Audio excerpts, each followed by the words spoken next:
listening to The Building Code. I'm Tom Houghton. Hey everyone, I'm Paul Worth. And joining us on this episode of The Building Code, we have Matt Daigle, founder of Rise. Matt, welcome to the podcast. Thanks so much for having me, guys. Well, we're glad that we could have you on. Right now, we're all cordoned off in our respective houses, so we appreciate the listeners putting up with some audio that may not be completely up to our normal standards, but we appreciate you still tuning in and listening to this podcast. So Matt, let's get started diving in right away. And for all those listeners who don't know what Rise is, just give us a background on the company. Yeah, for sure. So a few years ago, all kind of started with a bit of a personal story. My wife and I had just bought our first house together, and we wanted to renovate it just in time to move in and welcome our first kid to the world. So we kind of rushed through it, got it all done, got it to it was probably about 85% done. And then we moved in, and a month later, our first daughter, Audrey, came along. And it was a really exciting time for us for a few reasons. I'm not sure if you guys have kids, but for myself, having our first child, it started for me to ask I started asking myself a lot of questions, like what type of future are we leaving behind for her, and what type of home did we just renovate for her? Can she thrive in that house? And then I also happened to pick up my first power bill, and after this renovation. And unfortunately, our first power bill looked exactly the same as the power bill before the renovation. So here we are with this, brand new house to us. And obviously, the place looked really, really nice aesthetically. My wife happens to be an interior designer by trade. And so she made sure that it looked beautiful. But unfortunately, we weren't saving on the cost of running the house. And so for me, I kind of considered the renovation a bit of a fail. And now I've got a kid who, even having painted the inside of the house, is it a healthy home for our kids to thrive in? And so you have all these new questions that are coming along, and are you start asking yourself whether this house really connects with your values or your newfound values. And so that's really how Rise got its start. So I kind of figured out that as an average homeowner, it's really tough to find and to build and to renovate a home that is more sustainable. When you're building and renovating, there's so many decisions that you need to make. But how can you make those the right decisions for you and your family without having to do too much research or having too much headache or having to go through too many contractors who don't really know what they're doing to get it right? So Rise was essentially started on that premise. So if you go to buildwithrise.com, we kind of grew up as a resource for homeowners. So homeowners consult our site to get anything from inspiration to content tips, even rebates and incentives from local utilities on how to save specifically on energy efficient retrofits. And we're always obviously looking to make that experience much more seamless for our homeowners so that everybody can have a more sustainable home. That's awesome. Especially with today's climate, it's definitely important to think about how we're impacting the future generation and what we're leaving for them. And I love the idea that you've kind of created this hub. I don't know if you'd call it a hub, but it seems like it's kind of a hub for people to come to one place and get the information that they need and get connected to the people that they need to provide this service. Yeah, totally. I mean, that's essentially the audience that we've really we really went after. We kind of saw that there is a shift that's happening in terms of how homeowners are becoming increasingly involved in the build and renovation process. It goes beyond now just picking the types of finishes or furniture that, or the aesthetics that you want within your home. People want to know now, what's going behind the wall, how their home is being constructed, and whether or not it is meeting their core values beyond just the aesthetics. So it was obviously really important for us that whatever site we created, that we catered the content and whatever was on it, so that any homeowner could kind of go through the information really, really easily.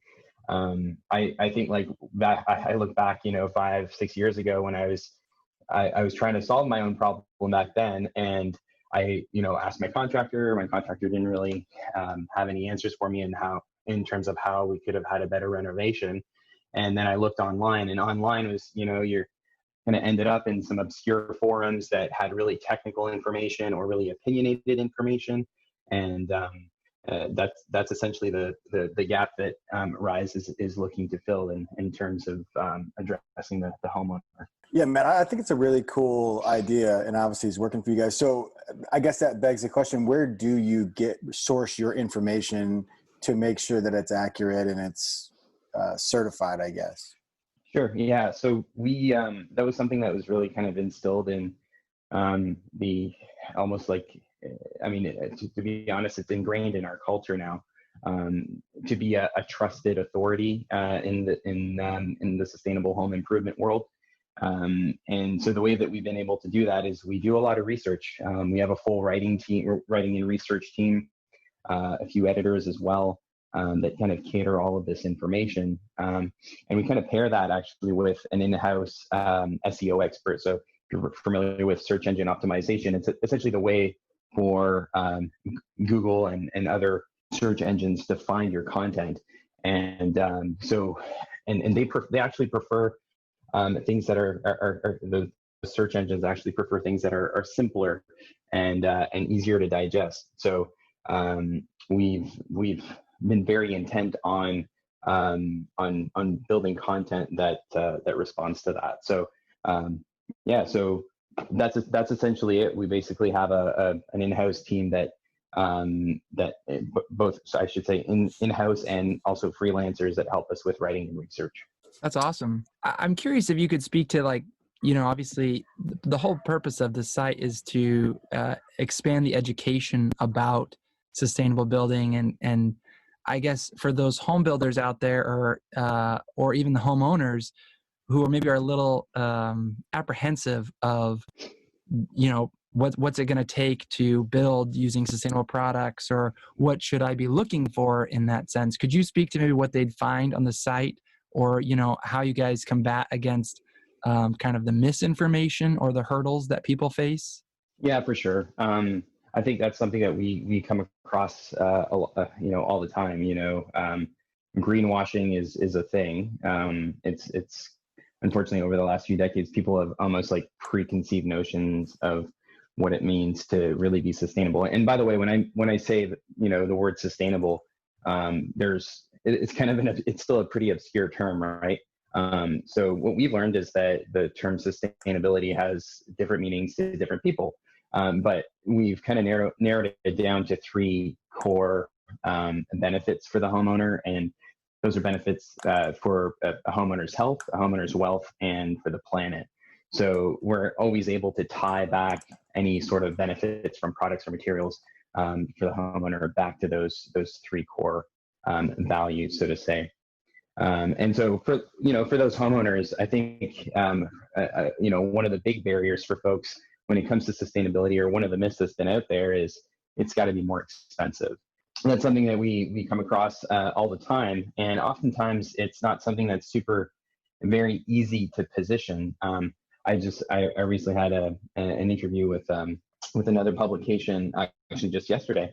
And we talked about roofing and how it's all in how you position pricing with consumers. And so it's up to our company, Rise, to almost educate homeowners on why it's actually cheaper to buy, let's say, a metal roof versus an asphalt roof. So the sticker cost of an asphalt roof obviously is much less, maybe just a slightly less than a typical metal roof, but a lot of homeowners would just opt for an asphalt roof because it's a pretty unsexy upgrade to your house. You kind of just have to have a roof. It's one of those necessities. But if we can just position the metal roof as, hey, you're going to need to replace your asphalt roof 4 times in order to equal the lifetime that you're going to get out of your metal roof. Plus the added bonus of, you can recycle your metal roof at the end of life. It can be painted. There's all these other great benefits too. It's, better for the environment, water runoff, these types of things. So when you can better position the real benefits of a product, I think you're in a much better place to have consumers make a better choice. Yeah, that makes total sense. Matt, what would you say are like the top 3 areas of a renovation, like areas being like a roof or the insulation, or even products that today you would recommend or you would sell the value of right now? Yeah, so luckily at Rise we get to see new innovative products all the time. So we recently, because we've amassed a big enough audience now, we've recently started working with manufacturers who make these really cool products, and products that are more bent on benefiting the homeowner's health, wealth, and planet. And so a lot of innovation happening in the space. Some trends that we're seeing. I'm not going to name like any specific companies or anything like that, but one thing that comes up for us a lot recently, not a specific product, but is more like a way of building, and that's prefabs. So if you think of how the vehicle or the car has been built, in the last 100 plus years, we kind of industrialized or manufactured the way to build a car. We get it in a warehouse and it goes through an assembly line and all this, and we've perfected that. But unfortunately, when it comes to homes, we really haven't done the same. And for the most part, we still build homes like we did 100 years ago. Prefab homes essentially takes that concept and says, okay, we're going to industrialize the way that we build homes. So you bring all the building within, instead of being on site, you build within a warehouse, and you also build with a level of precision using, computers and software and hardware, allowing you to build to a precision that's really been that's unparalleled on a typical job site.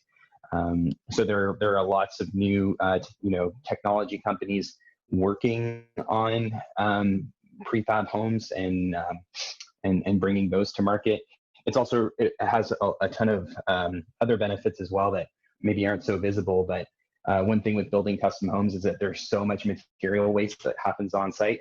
And one of the big pluses for prefab homes is that you're able to divert all of that and keep it you're able to recycle a lot of the used or the spare parts that you might have. And so it has a lot of benefits on the material waste side.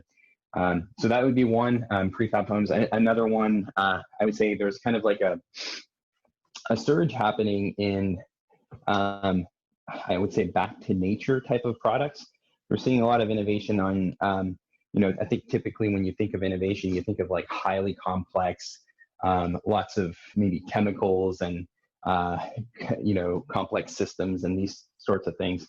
But we're actually seeing almost a resurgence of back to nature type products. So a lot of innovations happening in the hemp space, as an example, hempcrete, hempwood. These are all, newer, I want to say newer materials, but materials that are, now starting to come to market, and they're offering new ways to build and insulate and finish our homes in ways that are impressingly like regenerative and essentially very good for the environment. So that's another trend that we're seeing. And maybe lastly, I think having just recently attended the International Builders Show in Las Vegas in January, there's a lot of talk, I think more than ever, around a healthy home and specifically around indoor air quality. So, there's more and more talk of buildings being increasingly well insulated and sealed. So there's an increasing requirement to have those homes really well ventilated and having access to really nice indoor air quality throughout. And I think that's something that touches on a variety of products, maybe not just mechanical systems, but could also be finishes and that are lower VOC or actually a really good example. Just last year I was lucky enough to go down to California for a week, and I visited the first four passive homes in Southern California. And something that passive house isn't something that you typically see in warmer climates as much as you do in colder climates, like where I live in Eastern Canada.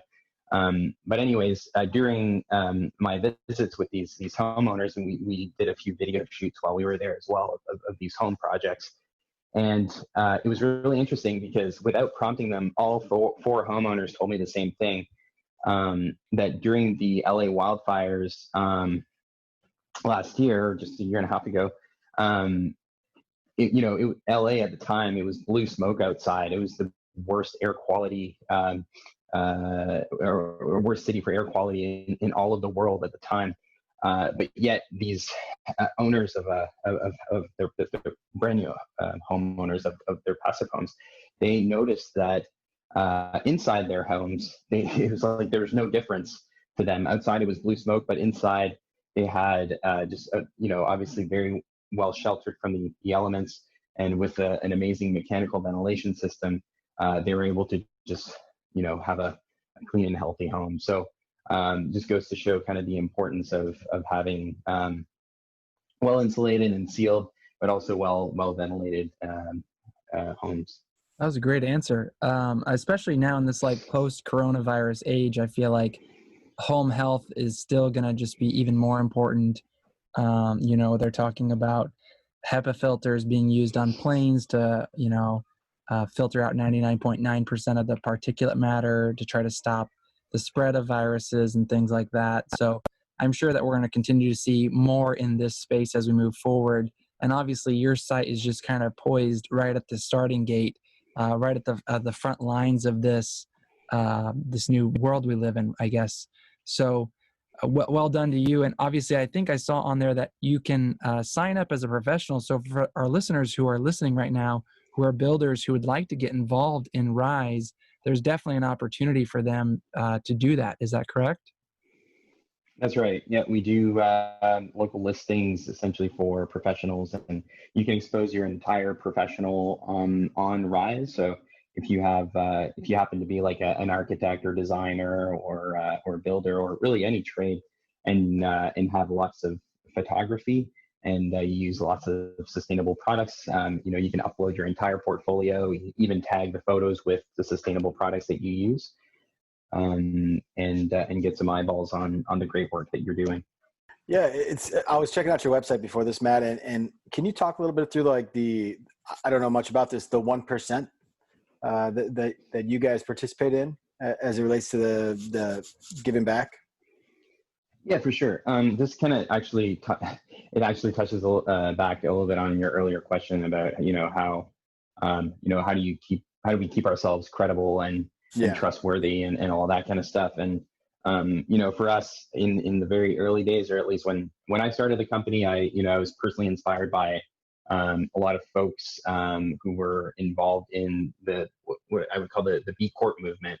So B corporations are kind of like a middle ground between a for-profit and a non-for-profit company, and they focus on the triple bottom line. So instead of making all your decisions as a company to, just to make money, you make your decisions to make money, but also to benefit people and the planet. And so as a B Corp, and you have to become certified as a B Corp, and it's quite a lengthy process to do so. Takes usually 6 months to a year, and that can be for any existing company or a new company starting out. And and there's just over 3,000 B Corps worldwide now. Anyway, I was inspired by guys like Yvon Chouinard of Patagonia, and big companies like Danone or Ben and Jerry's. These are all companies that have actually become B Corps and are really kind of, I would say, poster childs of this movement and this new way of doing business, this new form of capitalism, and it's really exciting. So just last year in May, our company we made that commitment much more tangible, and we did become a certified B Corp in May of 2019. And then about 6 months later, we almost doubled down on that commitment by also committing to 1% for the planet. And 1% for the planet is something that any company can actually sign up for. It's very, very, very quick. You don't need to certify it for it or anything like that. But what it does is, you pick a company or a set of companies that you'd like to donate to, but you essentially give back 1% of your revenues to environmental nonprofits. And so that was a big, again, something that I think we always wanted to do. We were that kind of company already, and anyway, we made that tangible just a few short months ago, and it's something that we're really excited about being part of. That's really awesome. Good for you guys. Yeah, that's great. I was just going to say, so Matt, so what's next for you guys? We all are sort of looking at the future. Whenever some of our current climate uncertainty is done, we're back to normal business. What are some of your company's goals and vision for the next 12 to 24 months? Yeah, for sure. So, I mean, for us, I guess in future words, we still consider ourselves very much a startup. So our company is just 5 years young, and we continue to grow and learn. And, for us this year, we do plan to double our headcount as a company. So hiring more staff, filling more roles, growing, continuing to grow the audience and community that we've amassed today. Right now, we're sitting around 1.8 million annual users. We would like to be at 3 million by the end of this year. So some big aspirations there. Now that we've started working with manufacturers, also growing that side of the business, and continuing to talk to big and small organizations who are building products that are better for people's pockets, people's health, and the planet. So I think those are the top priorities. Also, being a startup, we are fundraising, so that's an exciting part of, I think, any business, especially tech businesses or online businesses, is raising money and being able to grow at an exponential rate while doing this is something that kind of comes back to capital. So that's another journey that we're part of this year. Yeah, it's a great time to invest in tech right now. How does somebody invest in you guys or start that inquiry? Yeah, for sure. I mean, you can reach me directly at my email at matt@buildwithrise.com. You can check us out online. We have at buildwithrise.com, and you can there's a variety of emails that you can reach out to there as well. Anyone on our team we're a pretty tight knit group, so we're an open book, so it's really easy to find us. That's awesome. Love what you're doing, Matt. I really think it's super important, and we're so glad that you're doing it for all of us, not just this current generation, but for future generations, and to make our world a better place. So that's very commendable, and we would encourage our listeners to go sign up, create an account there, and let's help you get to that new user goal that you've set out there. We can definitely try to help move that number a little bit for sure. So we thank you so much for coming on the podcast, Matt. We appreciate you giving us your time and telling us more about Rise and what you guys are all about. And again, love the work that you're doing, and just wish you continued success on your journey. Thank you so much for having me, guys. It's been a pleasure. Thanks, Matt. Good luck with everything. Love what you heard? Don't forget to rate and subscribe to our podcast so you can hear from more guests that will benefit your business. Also, please check out our show notes page for more information on what we discussed on this episode. You can find it at buildertrend.com/podcast. Thanks for listening, and we'll see you next time on The Building Code. Appreciate you.